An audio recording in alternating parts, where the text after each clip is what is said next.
आप सभी का एक बार फिर से बहुत बहुत स्वागत करते हैं प्रोग्राम डिकोड द कोड्स में।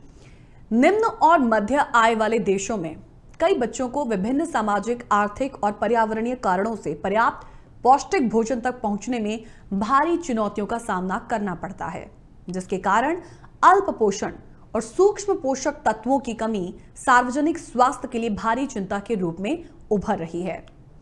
JAMA नेटवर्क ओपन एक पत्रिका में पब्लिश्ड स्टडी में कहा गया है कि नवजात शिशुओं को 6 महीने की उम्र तक केवल स्तनपान पर निर्भर रहना चाहिए।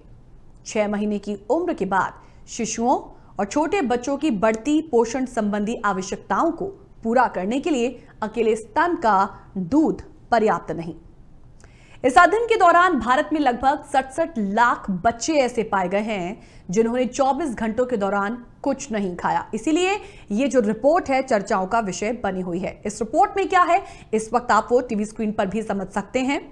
देखिए, इन बच्चों को जीरो फूड की कैटेगरी में रखा गया है। जीरो फूड चिल्ड्रन का मतलब है कि 6 से 23 महीने की उम्र के वो बच्चे जिन्होंने पिछले 24 घंटों में कोई दूध या भोजन नहीं खाया हो। इस स्टडी के मुताबिक भारत में जीरो फूड चिल्ड्रन की संख्या अब तक की सबसे ज्यादा संख्या है।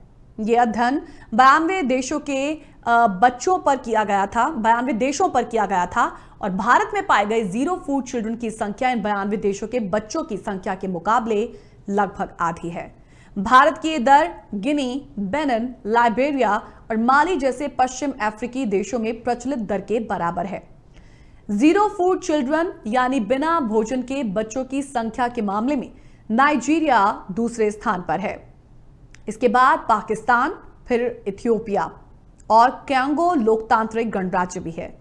जनसंख्या स्वास्थ्य और भूगोल के प्रोफेसर सुब्रमण्यम और Harvard centre for population and development studies के वैज्ञानिक रॉकली किम ने 92 निम्न और मध्यम आय वाले देशों के 6 से 23 महीने के उम्र के बच्चों का विश्लेषण किया है, जिनकी देखभाल करने वालों ने उनके भोजन के बारे में ये सारी जानकारी दी।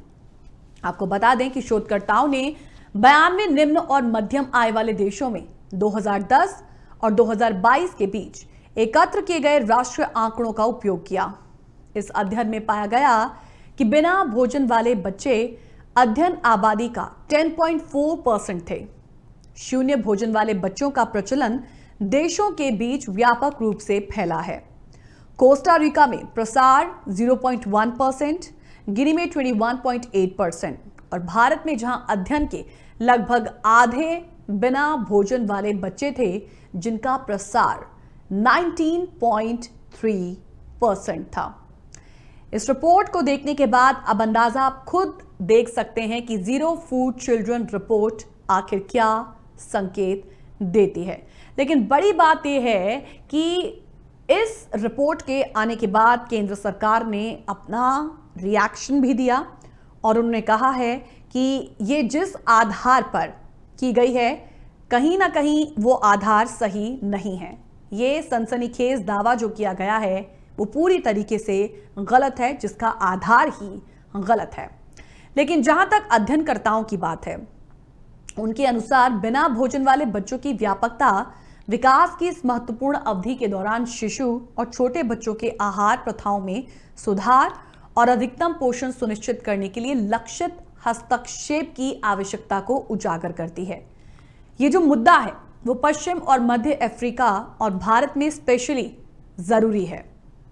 6 से 23 महीने की उम्र के बच्चों के लिए निरंतर स्तनपान के अलावा पर्याप्त खाद्य पदार्थों की शुरुआत, अधिकतम पोषण सबसे महत्वपूर्ण है।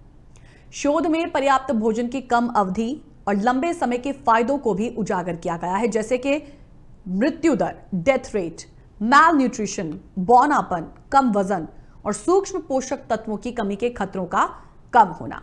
साथ ही बच्चों का मानसिक विकास तेजी से होता है, जो बच्चों के भविष्य की नींव रखता है। हार्वर्ड द्वारा किए गए इस अध्ययन में पाया गया है कि कुछ देशों में बिना भोजन के बच्चों के प्रचलन दर 21% तक है।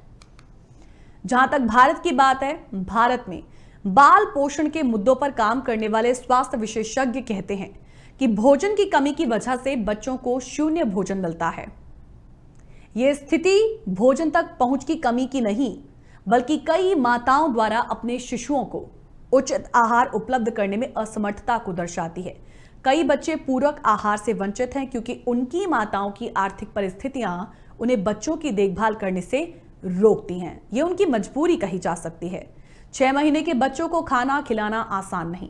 कई आर्थिक रूप से वंचित घरों में, चाहे वो ग्रामीण क्षेत्रों में हो या शहरी मलिन बस्तियों में, माताओं को अपने घरेलू कामकाज संभालने के साथ साथ मजदूरी भी करनी पड़ती है, जिससे उन्हें अपने बच्चों को पूरक आहार देने के लिए ना तो पैसे होते हैं और ना ही पर्याप्त समय मिल पाता है। ये एक सच्चाई है, ये एक सच्चाई भारत की भी है, जिसको लेकर ये रिपोर्ट सामने आई है।